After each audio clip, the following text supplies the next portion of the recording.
Kwa nini mtu anaweza akaondoa kiwanja akajenga akaishia kwenye msingi? Kwa nini hapo anapopajenga kwani ni pake? Siku moja nilisema hivi.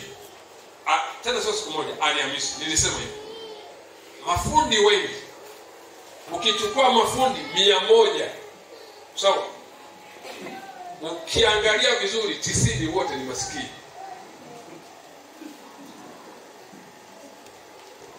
Kwa nini? Jamani, haleluya. Muangalie jirani yako, mshike mkono, umsalimie. Mwambie unaijua hiyo. Anaweza kawa ni fundi stadi, mwenye uwezo mkubwa wa kushika tenda kubwa, lakini kwenye mafundi 90 ni masikini. Kwa nini? Sababu wao ndio wanapewa mikataba ya viwanja vilivyolaaniwa.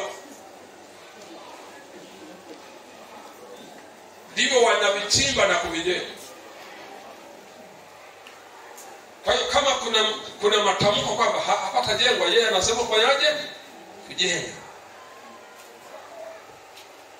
Na kama maroho yamekataa, wewe uliza fundi unakuta ana contract kubwa sana ya pesa nyingi, lakini anajenga, hela zinaisha. Hajara hata 100. Na lijengo haliishi. Anapelekwa mahakamani. Kwa nini? Hajara hata 100. Kwa nini? Hela zimeisha. Mahala alikoingia sio sahihi. Watu wanaingia kile kiwanja sio kama yeye anakijua, hakijui. Ila anaingia kama fundi na watu wake wanaanza kuchimba. Sasa unakuta kuna magari yanasema kwamba atakaye kuja kuweka msingi atafio. Wewe ndio unakuja kuweka msingi. Hayo maroho kwanza yanapaswa ya kunige kabla ya mwenye nyumba. Mwenye nyumba anakuonesha tu ni kiwanja. Bwana, jenga hapa. Nataka jengo kubwa, wewe jenga tu hapa. Yake maliza anajiendea. Anakuuliza fundi kazi inaendeleaje? Wewe unaomba kukutana na ya kwenye ardhi hiyo sasa. Haleluya. Kuna mwingine anapiga tu, anaweka kamba, alafu anakuja kuona anapigwa tu giza. Kwanza haoni, anachuchumaa chini. Yaani haoni kwamba kamba imepita wapi. Dakika 5 zikipita ndio anaanza kuona kamba hii hapa. Nimeenda sana. Hivi huko kuna mafundi.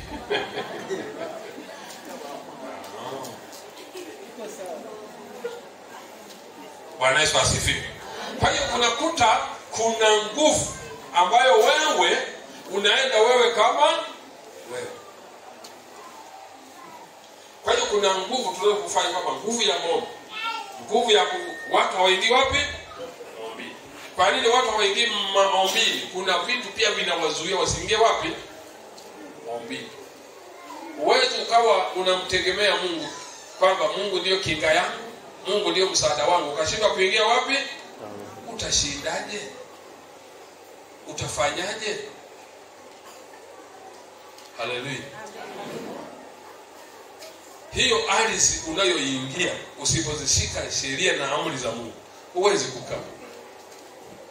Fuatilia watu waliokoka sisi wengi sisi tuliokoka wa Pentecost. Ni wa kuanzisha kazi zinakufa. Kwani walokole hawajui kufanya biashara? Walokole hawajui kufungua maduka? Walokole hawajui kufanya kitu? Lakini wanaanzisha mitaji zinaisha. Kwa nini? Mahala wanapokanyaga hawapajui, wala hawajawahi kupatamkia, wala hawajawahi kumwambia Mungu kama mimi naingia sehemu fulani. Yawezekana akatoa na sadaka. Amen. Kwa hiyo unakuta kuna mipaka. Jamani, uchawi upo. Watu wamenyamaza. Upo. Ila mchawi anakuja kusalenda kwa nani? Kwa Yesu kitu aliyo hayo. Yesu tumpigie makofi yake. Upo.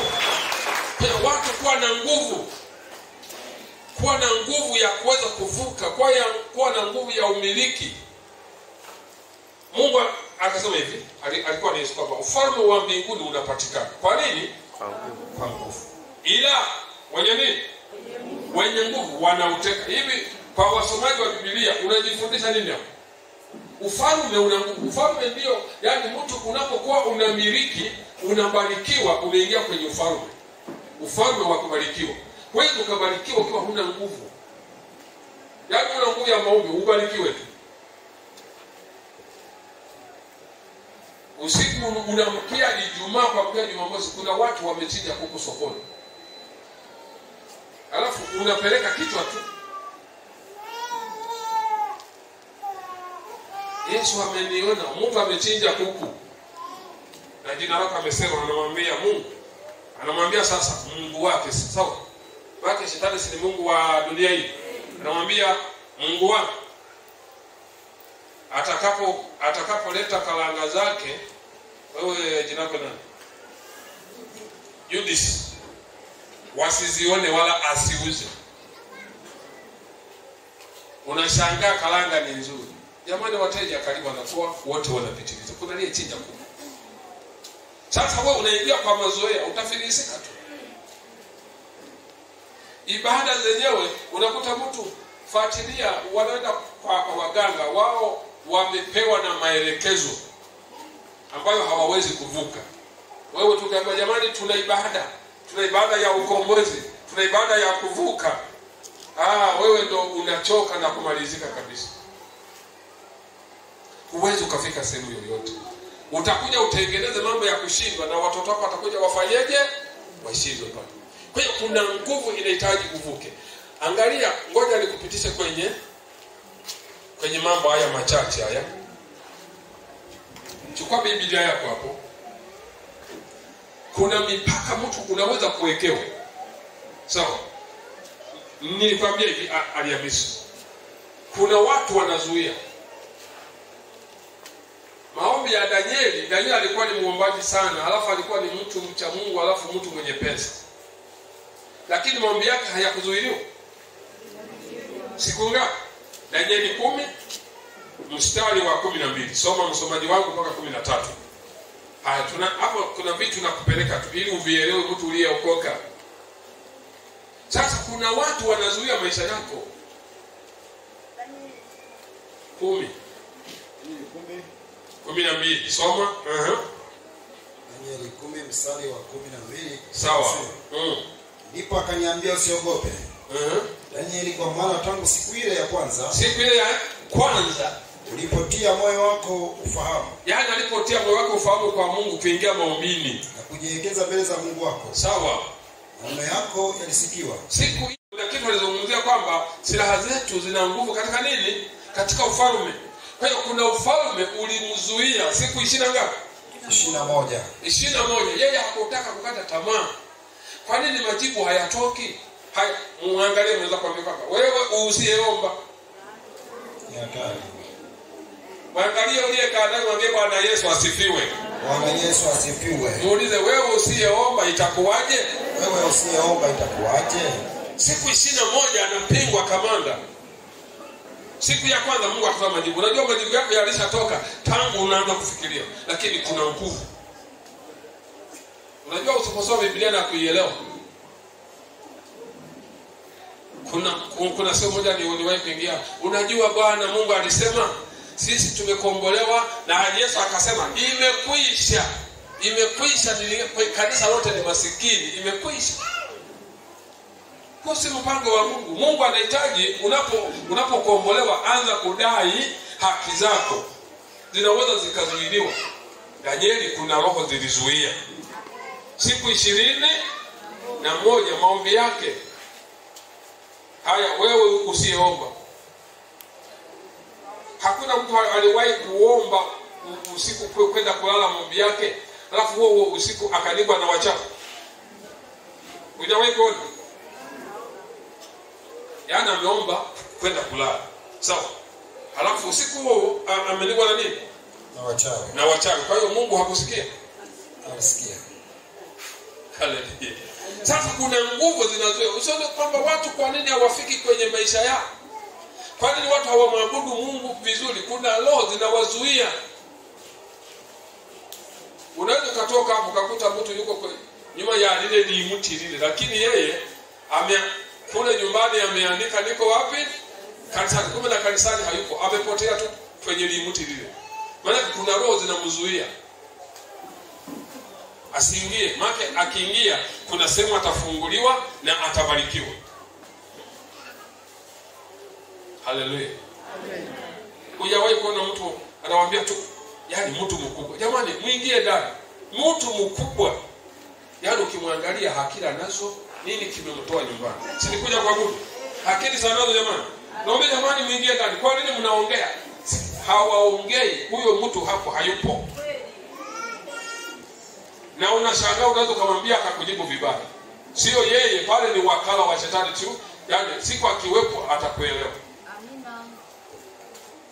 Maana mtu aliyeokoka anaambiwa tu kwa neno, halafu mtu aliyeokoka anatii. Maana nasema watii waongoza tena kwa kunyenyekea. Akimwona kiongozi ananyenyekea. Ukimwambia jamani, anasema sawa, nakimbia sana. Kwa sababu ndani yake kuna mbegu nyingine ya utiifu. Sasa huyo alipingwa, kuna watu wanapingwa. Sio kwamba anapingwa, unapopingwa kwenye maombi, unapopingwa kwenye ibada, hata kwenye mipango yako utapingwa tu. Wewe ukafika zikoro, huo mstari tumeumaliza au bado? Malizia huo mstari tushamu. Nitarudia. Mimi nasema ndipo akaniambia usiogope. Mungu akamwambia usiogope Danieli, sababu amekaza buti. Kwa maana tangu siku ile ya kwanza ulipotia moyo wako ufahamu na kunyekeza mbele za Mungu wako, maneno yako yalisikiwa. Sawa. Nami nimekuja kwa ajili ya maneno yako. Lakini mkuu wa ufalme wa Jemi alinipiga siku 21. Unaona? Alitazama. Ndio Mikaeli mmoja wa hawa kuu wa mbele akaja kunisaidia. Nami nikamwacha huko pamoja na wafalme wa Uajemi. Ubarikiwe. Nikamwacha huko, vita vinaendelea. Kwa hiyo kuna wakati unapokaza buti, kuna wakati Mungu anajifunua kuja kukusaidia. Mungu hawezi kusaidia mtu aliyekaa wala aliyechoka. Anahitaji Mungu mtu anayeng'ang'ana. Hata Yakobo aling'ang'ana. Sitaki kuitwa Yakobo. Utanibariki, utanibariki. Mieleka hiyo utanibariki. Alikuwa ni maombi hayo ya nguvu sana. Paka weka Bwana anasema, wewe ni nani? Akasema ni Yakobo. Akasema hakika hautaitwa Yakobo, utaitwa Israeli, sababu umeshindana na nani? Na Mungu. Amina. Kwa kuna nguvu zinazuia. Kuna nguvu. Hata nikuonyeshe kitu kimoja. Yeremia 36 mstari wa 5. Kuna kitu na kuonyesha hivi. Huyu alikuwa ni nabii. Alafu kuna sehemu tu nitakupeleka kuomba. Hakuomba mtu hajasema mimi.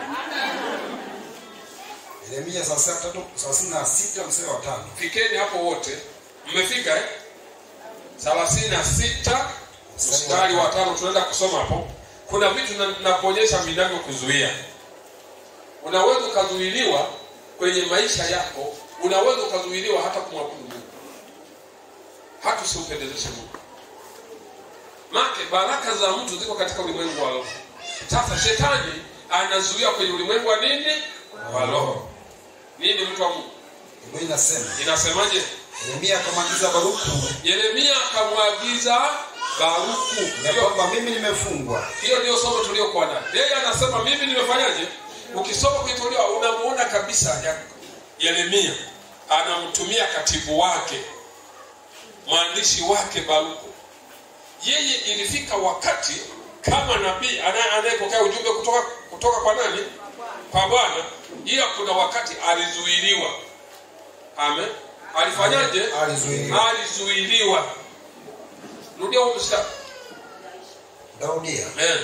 Yeremia akamwagiza Baruku ya kwamba mimi nimefungwa, siwezi kuingia katika nyumba ya Bwana. Mimi nimefungwa, siwezi kuingia kwenye nyumba ya nani? Ya Bwana. Ya Bwana. Kuna watu yani sasa unakuta kwamba yeye huyu kama nabii, lakini bado kuna maneno anapokea kutoka kwa nani? Kwa Mungu.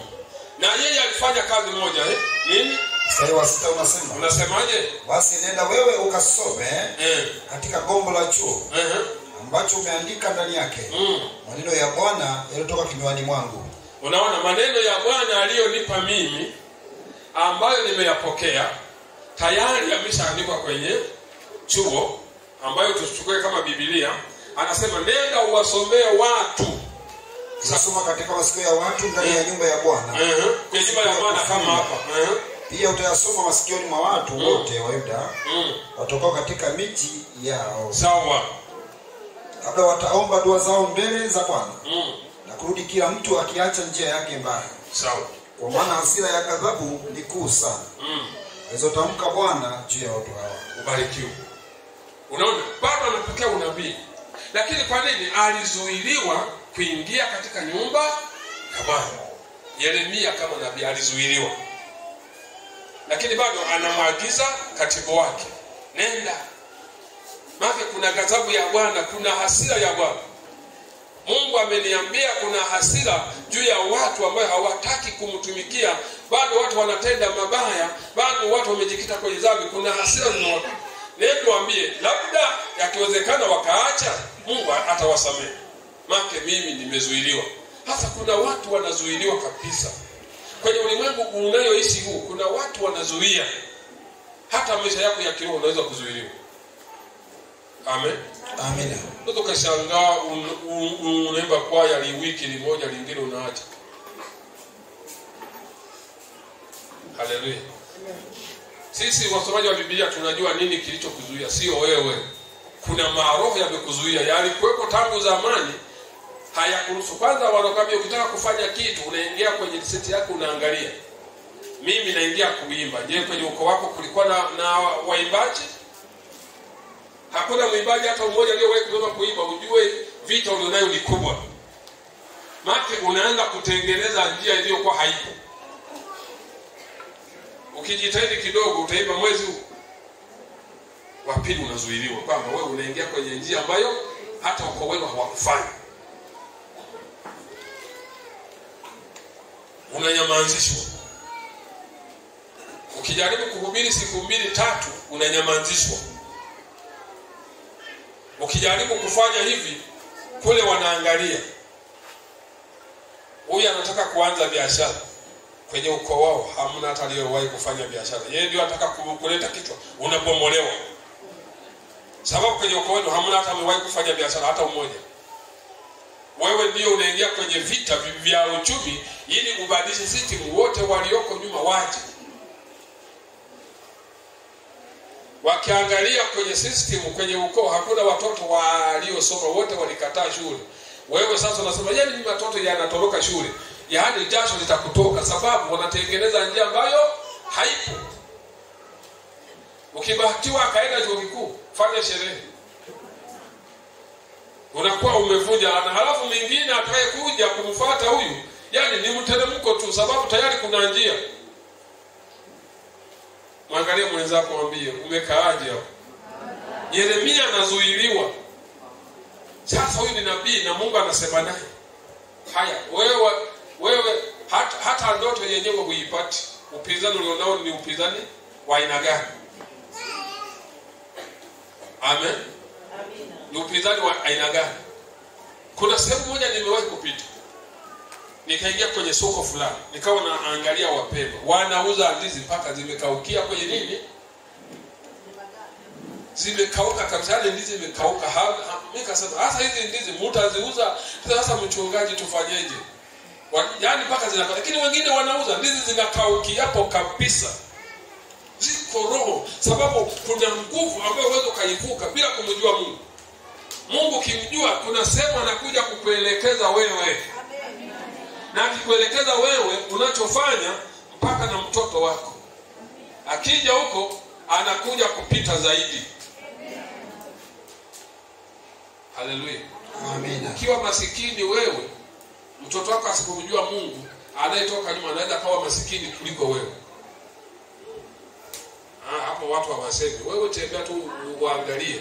Kuna watoto wamekuwa ni masikini wameolewa mpaka wanakuja kusaidiwa na wazazi chakula. Yaani unamsaidia mtoto ameolewa, unakuja kumpa na nini? Maana yake ni masikini kuliko wewe. Kwa hiyo kuna nguvu zinafunga, zinazuia. Unakuta mtu anaweza akaokoka tu siku 2, siku 3 ameanguka, siku 2 ameokoka, siku 3 ameanguka. Kwa nini? Unakuta Kuna sehemu moja nimewahi kuona mabinti wazuri lakini ni wanywa ugoro. Wazuri ila ni wanywa. Nikasema kwa nini? Kumbe kwenye ukoo ule ni wanywa ugoro wote.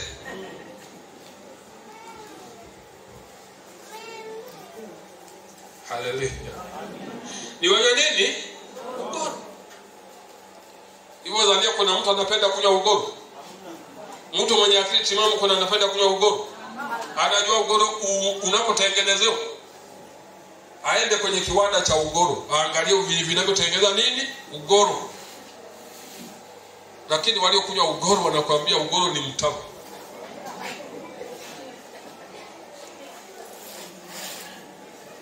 Wamama waliowahi kunywa ugoro nyosha mikono hivi. Kwa hiyo nataka kuniambia hakuna aliyewahi kunywa ugoro? Haleluya. Lakini mtu akiokoka anatakiwa abadilishwe. Kuokoka ni kubadilishwa kutoka kwenye mwenendo huu kwenda kwenye mwenendo huu. Lakini usipobadilika kazi unayotengeneza. Unajua Daudi alifanya kosa. Wakati wa utumishi wakafanya kosa. Kwa mke wa Uria. Si ndio? Ile dhambi ilisimama mpaka ikapelekea watoto wake kubakana. Yaani mtoto anabakana na kaka yake kwenye Biblia. Mungu akasema kwa kuwa amefanya hivi, dhambi hii nitaiboresha kwenye kizazi chake. Kwa hiyo unachokifanya ufanye kama wewe unafanyia hata kizazi chako kinachokuja. Kwa hiyo ukiokoka ukalishika agano la Mungu, unawafanyia mpaka watoto wako walio nyuma. Itakuja kusimama huyu anasema kwamba Mungu, mimi ni Mungu wa baba yako nani? Ibrahimu. Unisikie. Hata ngoja tusome hapa kidogo, alafu nije nikafanye maombi. Isaya 5:13. Unaweza ukapelekwa mateka. Mtu kifunguliwa kaza ibada zako zinakuwa na nguvu, zinakuwa na upako. Watu wako fika hapo. Isaya 5:13. Na kuna kitu hapo tutafanya maombi. Kuna watu walishawekewa uzio.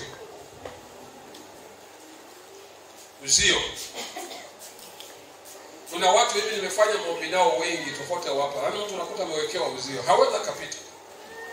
Mambo yake ya kiroho hakuna shida. Lakini mambo yake ya kwenda mbele kutengeneza maisha, wokovu wake ukajulikana, hiyo ndio vita. Amen. Amina. Yaani unapomtumikia Mungu unajua kwamba kuna malongo. Aliamisi nilisema hivi.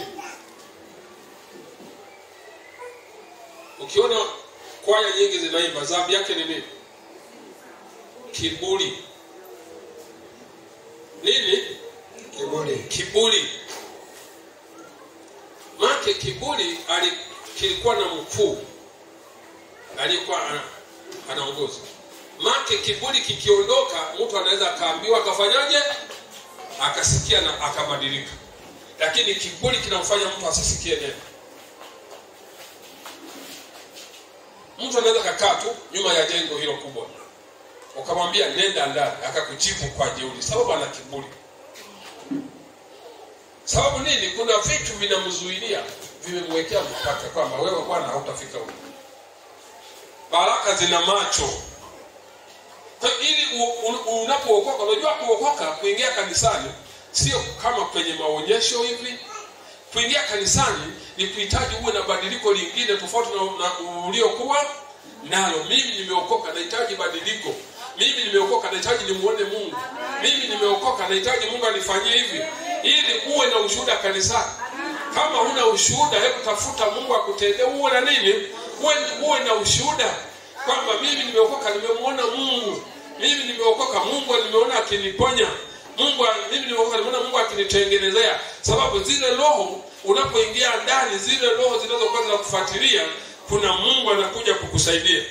Anakuja anakuambia kama alivyomwambia Gideon kwamba ewe shujaa. Akasema mimi sio shujaa, mimi ni maskini. Akasema usiseme maskini.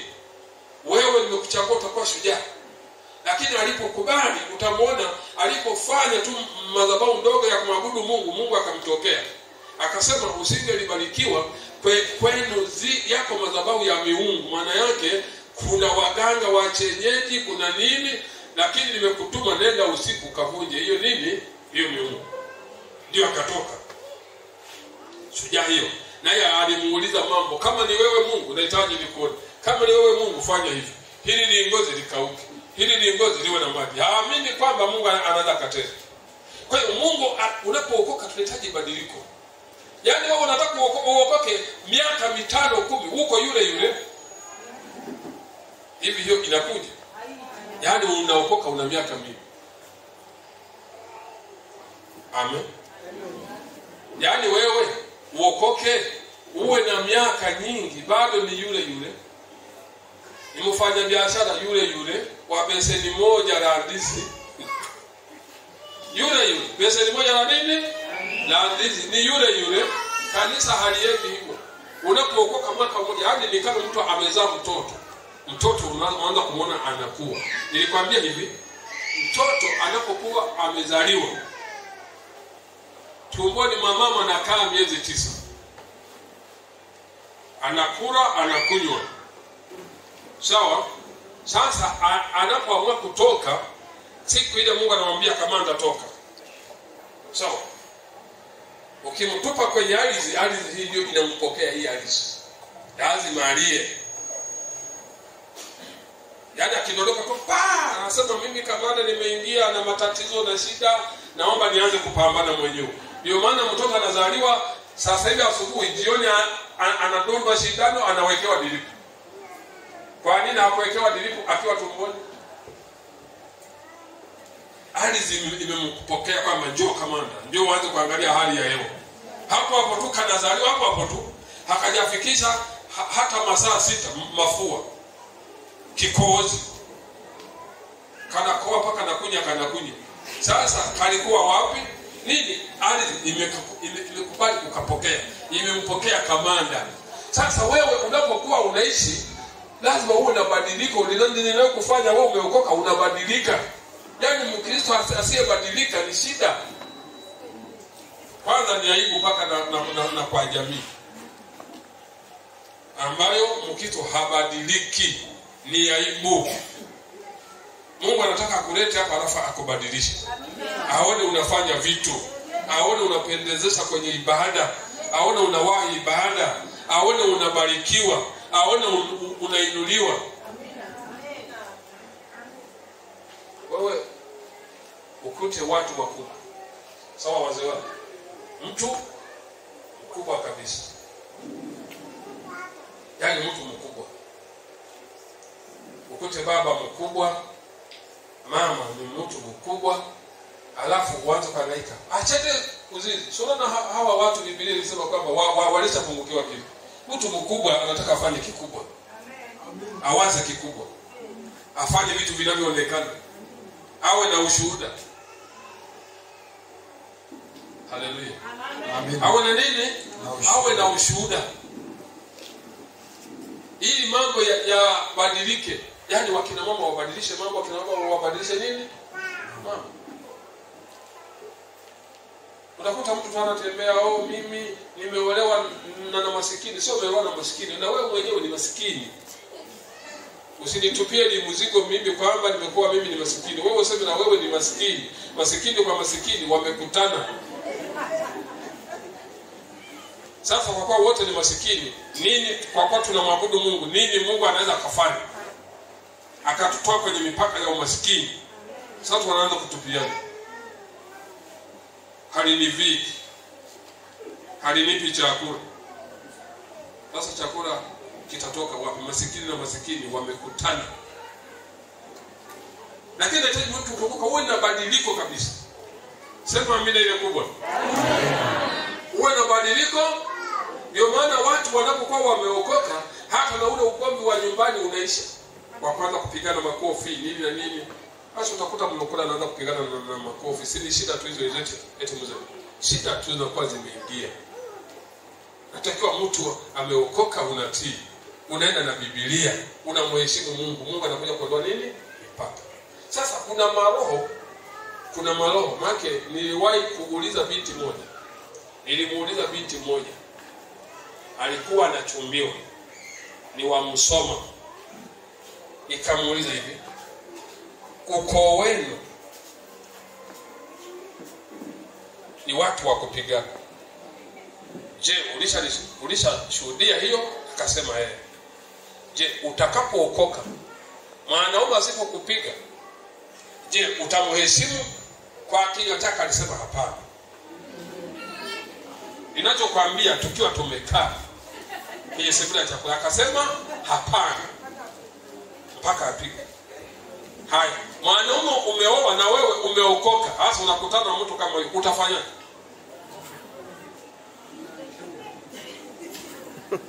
Ziko roho zinafuatilia watu. Sasa ukiokoka uje kubadilika. Kuokoka ni kubadilishwa. Mama anabadilika, baba anabadilika. Kinachofuata pale Mungu anaanza kuwabariki. Maana yake Mungu anasema kwamba nimewaweka kwenye nchi hii ili mmiliki. Amen. Haya, watu amesema moja, wengine tu wametulia. Ili mfanyaje? Ili mmiliki. Hebu angalia hiyo Isaya hiyo. Soma hiyo. Isaya 5:13. Unasemaje? Kwa sababu hiyo watu wangu wamechukuliwa mateka. Kwa kukosa kuwa na maarifa. Kwa sababu watu wangu wamechukuliwa na nini? Wamechukuliwa mateka sababu wamekosa maarifa. Na watu wao wenye cheo wana njaa. Na wengi wao waona kiu sana. Barikiwe. Sasa mateka iko hivi. Mtu akichukuliwa mateka na wekewa mpaka. Yule aliyekuteka hawezi kukuruhusu uende kwenye kumiliki. Amen. Hayo ndio maombi ya mwezi wa 9. Yaani yule aliyekuteka hakuruhusu uende kufanyaje? Uende kumiliki. Anakuwekea mipaka. Wewe mwisho wako ni hapo. Wewe utakuwa na 100,000. Wewe ukijitahidi 200,000. Wewe hautajenga. Wewe utakaa kwenye nyumba za kupanga. Wewe utafanyaje? Mtu amekupeleka. Sasa anasema kwa kuwa hawa wamepelekwa mateka. Isaya anaonyesha sasa kwa kuwa wamepelekwa wapi? Mateka. Hawana maarifa. Maarifa gani? Ya kumjua Mungu. Mungu akianza kumtafuta, Mungu anaanza kuwaonyesha kutoka kwenye nini? Ule umateka ule unaanza kuvushwa. Amen. Unaanza kufanyaje? Kuvushwa. Na ukivushwa unaanza kuziona baraka. Unajua duniani hapa hata baraka zikikukosa, ndugu yangu, utakuwa na wakati mgumu. Amen. Utakuwa na wakati mgumu. Mungu aliyekuleta anahitaji kuzipokea baraka. Usipokee nini? Baraka. Iwe ni sifa duniani mpaka mbinguni. Angalia ile hii. Tumalize, nataka nifanye maombi. Ayubu 33:11.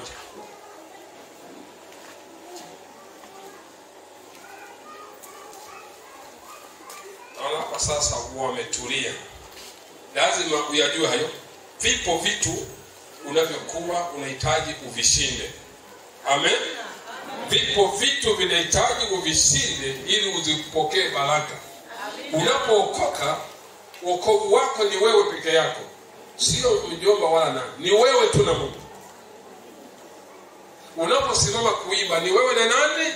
Na Mungu. Ni agano lako la kuimba na Mungu. Na penyewe kuna sifa zake. Unapomtolea Mungu ni wewe na nani? Na Mungu. Sababu kuna vitu unatengeneza ili Mungu aje akuvushe kwenye mipaka hiyo. Amina. Unashangaa Mungu anakunyanyua. Mungu anakubariki, wanaona unaenda tu. Watu wataanza kusema, Filimasoni, huyu Dauda kwa waganga. Hamna mganga ana hela. Waganga wanafanyaga tu kufunga nyota za watu. Yaani, waganga hawatajirisi, wanafunga biashara yako, unauza wewe. Waliofanya biashara jana wanyoshe mikono. Waliofanya jana wote na wakina baba, nyosheni mikono, kuna kitu ninawasaidia hapo. Wale wakina baba hawajanyosha. Kwa hiyo wao hawajafanya biashara. Kuna mtu amefanya biashara hajapata faida. Sio kama hujapata faida, kuna faida mahali imeenda. Kuna uliyekutana naye amekushinda nguvu. Hao ndio wachawi. Ndio kazi wanazozifanya. Yaani maana yake kuna anaye kushinda nguvu.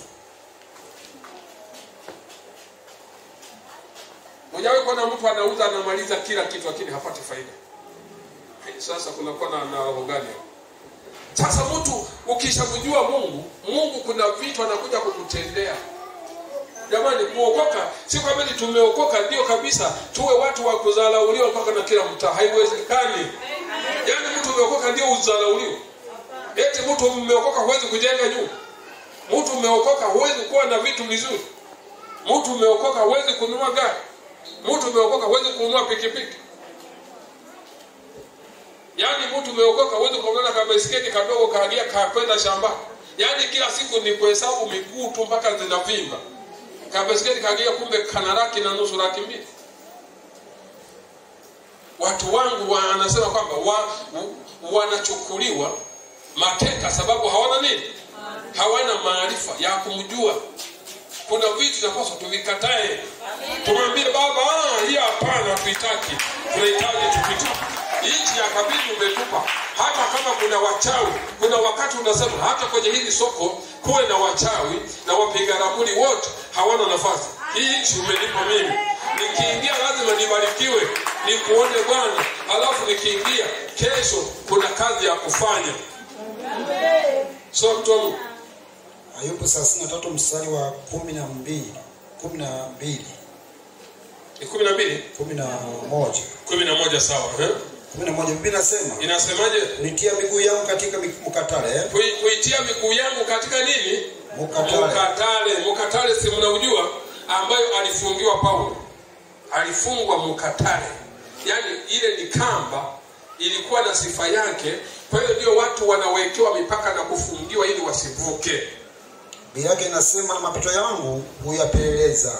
Yaani mapito yangu wanayapeleleza wale wahalifu. Yaani mtu anauliza habari zake. Hivi Judith jana ameuza kilo ngapi za kalanga jana? Wanapeleleza. Unajua jana ametutesa, ametufungia kazi. Ameuza kilo 300. Kweli tutadili naye. Kwa hiyo kuna watu wanapeleleza maisha yako ili wakufunge. Sio kama ndivyo ilivyo. Yaani kwa mfano, hujawahi kuona mtu anaenda kaingia tu sokoni, akauza tu vizuri, wiki nyingine ndio ikagoma kabisa. Kuna watu wanapeleleza. Kuna watu wanataka wajue kazi zako. Kuna watu wanataka wajue maisha yako. Kuna watu wajue kiwanja chako. Kuna watu wajue ni wapi unajenga. Nawe mimi kiwanja changu bwana sisi njoo niwapeleke mwende muone. Peleka watu kule, utatokwa jasho. Kuna Kiswahili cha kisasa kinasemaje hapo? Kiswahili cha kisasa kiko wapi? Tunamaliza. Nataka nifanye maombi. Hakipo Kiswahili cha kisasa hizi Biblia wanazitupa wapi hawa?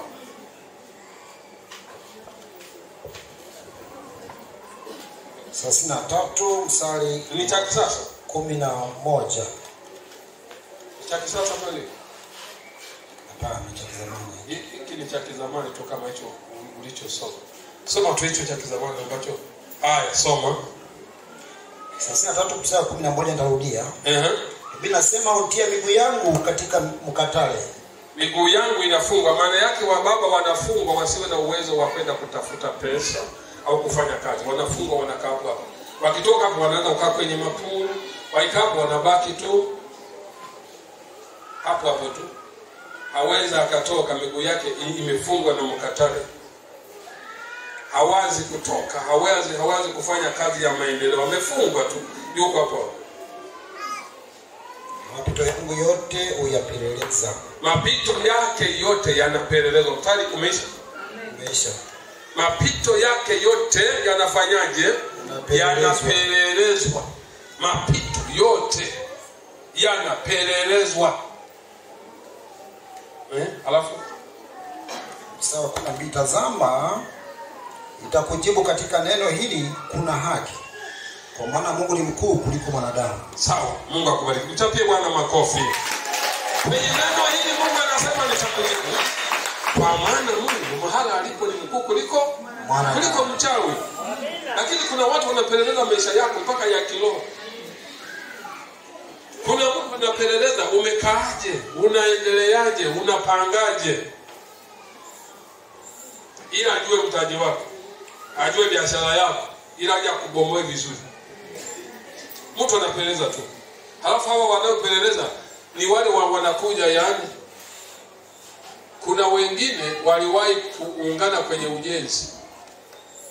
Siku hizi wanajua bwana, ukitaka kufunga mlokole tu, wewe nenda tu kufanya kama umeokoka tu. Wewe sema tu Bwana Yesu asifiwe. Yaani mlokole sasa unaona kila kitu wazi. Kumbe anapeleleza biashara yako, maisha yako, kiwanja chako. Yaani wiki hii sasa nina kaofisi hapo sokoni katikati, niko natengeneza kaofisi. Yaani nakuja kufungua. Hebu ni wapi tuendepo? Unampeleka pale, alafu yeye anatoka na udongo wa hapo. Anaenda na chinja na kuku anazika hapo. Peleka hapo kichwa wa kuonyesha. Unafungua, unakuwa unauza kama mtu anauza mapi. Yaani kwa kweli mchungaji mniombe, kumbe walishafunga kazi zake. Watu wangu wanaangamizwa sababu hawana nini? Hawana maarifa. Mtu uliokoka lazima uwe na maarifa. Amen. Baba, lazima uwe na maarifa. Kuna watu wanafungwa mkatale. Kuna watu wengine wamefungwa kwenye dhambi. Wengine wamefungiwa kwenye ulevi. Ulevi watu wamefungiwa huko. Watu wamefungiwa kwenye dhambi za uzinzi. Watu wamefungiwa. Yaani baba anaweza akahangaika akatafuta hela, akapata 500,000, akaipeleka siku hii, akakabidhi kahaba. Haya, unajua mimi bwana ninapendwa. Yaani mimi niende kitu napendwa. Upendo ila wewe ni mjinga. Hujajua. Hakuna naye kupenda. Ile upendwa ni hela. Hela zikiisha hauna thamani yoyote kabisa. Unajua wewe baada ya kuwaza unatafuta hela ufanye nini? Ujenge. Dunia hairudi nyuma. Wazee, dunia ifanye. Yaani ukifikiria ya mwaka 1980-90, sahau. Uishi mjini hapa Kabindi kwenye mji mdogo, ili ujenge nyumba inahitaji kuwa na gharama. Sasa mtu unakuta ameoa, haliziki na mke wake, ana mambo haya, anafikiria haya. Yaani yeye wengine nakuta walishafungwa, kila mwanamke anayopita mpaka anaangalia. Ila mke wangu ningelikuwa nimeoa huyu mwenye makalio makubwa, na najua angelikuwa ni vizuri. Sio vizuri, isipokuwa wewe umefungwa tu kwenye roho ya umasikini utakao. Mke wangu naye makao yake ni madogo. Nini? Anakuwa hana mpango wa kuanza kwenda mbele. Hana mpango kwamba mimi amefungwa mkatale, akili yake iko pale. Sasa unapookoka, Mungu anapokubadilisha anahitaji akubadilishe mpaka nini? Mpaka akili. Ili kwenda mbele. Na Mungu akikujalia unaona kwamba wewe umeshaoa, unabaki kwenye kazi moja tu, kumtumikia Mungu na kuendeleza maendeleo. Maendeleo hayaji kama unavyofikiria. Kina baba punga mkono. Tuko pamoja, lakini vifungo vinakuwepo, vifungo vya laana, vifungo vya nini? Kwa hiyo kwenye maombi tunapokuwa tunaomba, kuna vitu tunashughulikia. Na shida hawaji kwenye maombi na maombezi wa baba. Hawaji. Sasa tutapataje watu wanaoweza kumiliki na kwenda mbali? Watu wenye nguvu. Watu wanaomtumikia Mungu. Watu wanapofika mahala kwamba sisi Bwana tunamtumikia Mungu. Baki kanisa pia linahitaji watu wenye nguvu. Watu wanaomtumikia wamama wenye nguvu. Tunahitaji watu Mungu awafungulie milango. Waione neema ambayo tayari ipo. Unajua kuna Biblia imejaza neema. Sawa? Sisi tuliokoka tuione neema. Tuone nchi hii tunayokaa, nchi ya baraka ambayo Mungu atuponye, tuone anatupa uzima, alafu tuone Mungu anatubariki. Tuone tunakuwa tunapendeza. Amen. Tunafanyaje? Tunapendeza. Kwani Mungu kama ametenda maajabu, kwa mfano sio leo, wala sio wiki, kama ni wiki la wamama, sawa. Wamama wanavaa kabisa, sababu pombe hawanywi. Kuna mtu anaweza kawa duniani alafu na mbinguni asiye kabisa. Mungu akikubariki na alafu ukaacha dhambi, Mungu anajivunia kwako. Mkipita Mungu anamwambia shetani, umeona wamama wako makoma hao, majembe hayo yamepiga mpaka mji umekubali. Ukiingia mko vizuri, mmevaa, sio yale manani hii. Ila kwa kuwa hatujafika huko, muyavae tu hayo wala msifanye ugomvi wowote yale. Lakini tunahitaji watu wanabadilishwa. Siku moja wa baba na sisi siku moja tutashona suti za kufanana wote. Tukisimama tukaenda hapo wapi hapo? Sokoni hapo. Baada ya uchaguzi tutakuwa hapo, sawa. Kutakuwa na masomo ya kuelimisha jamii. Masomo ya kuelimisha. Sasa wababa wanakuwa wamepiga suti. Tutakuwa na viongozi watakuja tuelimishe nini? Jamii, dunia mahali ilipofikia. Amen. Watu wanakuwa wamebarikiwa. Watu wana nguvu. Sema amina. Amina. Sababu mnaona mbali. Sawa. Mweko unaona wapi? Watu wangu wanaweza wakaangamia. Mtu tu anaweza kufika tu siku ya uchaguzi. Napiga kula. Twende kuandamana, twende barabarani. Yaani siku hiyo ukipigwa ukafa, yaani hakuna hata haja ya kufanya ibada. Maana huyo ni mjinga.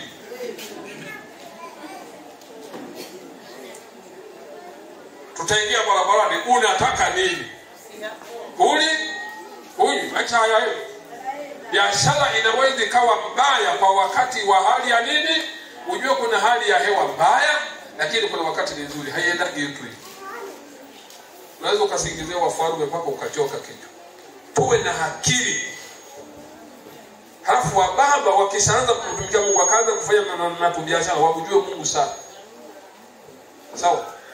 Kama kuna maroho mtu hajawahi kumiliki milioni 1 mpaka 10. Milioni 1 mpaka ngapi? Akipata milioni 5 baba anaeuka. Anaanza kujifunza na kunywa bia. Hizi bia, kwani wanakuja wanahela kuliko mimi? Kumbe ni mjinga. Kunywa bia, anaanza kutafuta wanawake huku, ana mke wake hajamnunulia na nguo yoyote. Mchapie wana makofi. Naona watu wamekasirika. Hawajakasirika. Wangapi moyo hawajakasirika? Tunahitaji, mimi leo nimekupa somo la ushauri. Tunahitaji tufanye mambo ya watu yaliyowashinda, sisi tuyafanye. Sawa. Sisi tufanyeje? Tuyafanye. Ya walioshindwa sisi tuyafanye. Kwenye ukoo wako, kila ukoo kama hawakununua pikipiki uinunue. Hata usipoiendesha, nunua tu likaepo. Useme mimi ni pikipiki nilinunua tu likakanda, sina haja wala ya kuiendesha. Usije ukamaliza dunia, hawa walishindwa na wewe ukaja ukashinda. Ni aibu kwenye kanisa. Kila kilichowashinda, mimi mmenibariki jengo mnalolijenga. Mnajenga jengo ili kusudi hata mtu akija na kizazi kikija, sawa, kikasema tujenge jengo kama walio tutangulia, wataumiza vichwa sana. Maana na sisi tumejipinda. Maana yake jengo sisi tukijenga la milioni 300 ili waonekane nao na ubora sana, wajenge la milioni 700. Unaona, fanya kitu ambacho familia hawakufanya.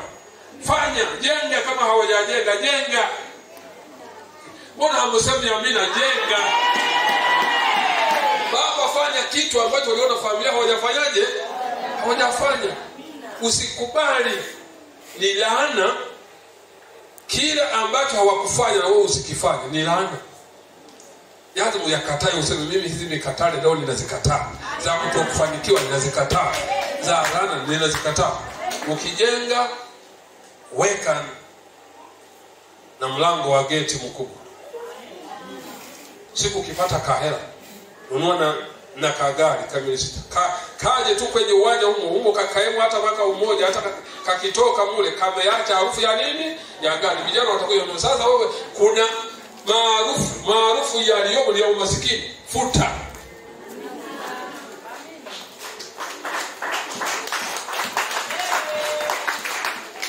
Chukua wallet yako, weka shilingi 10,000 iwe inakaama. Ili ukitembea iwe inatoa harufu. Kuna watu wengine walisharadiwa kila kitembea hana hela. Mwangalie mwenzako. Hiyo laani ili kutokea kwa jina la Yesu. Hiyo laani kuachie kwa jina la Yesu Kristo. Hizo mikatale zikuachie kwa jina la Kristo. Unajua roho ya dhambi inafuata mtu kulingana kwamba watu walifanya ya kuachie kwa jina la Yesu. Acha nifanye maombi. Sijui nianze na wana vikao vipo, lakini wake mimi ndio maombi yangu hapa ya kuwaombea. Au niombee au niache.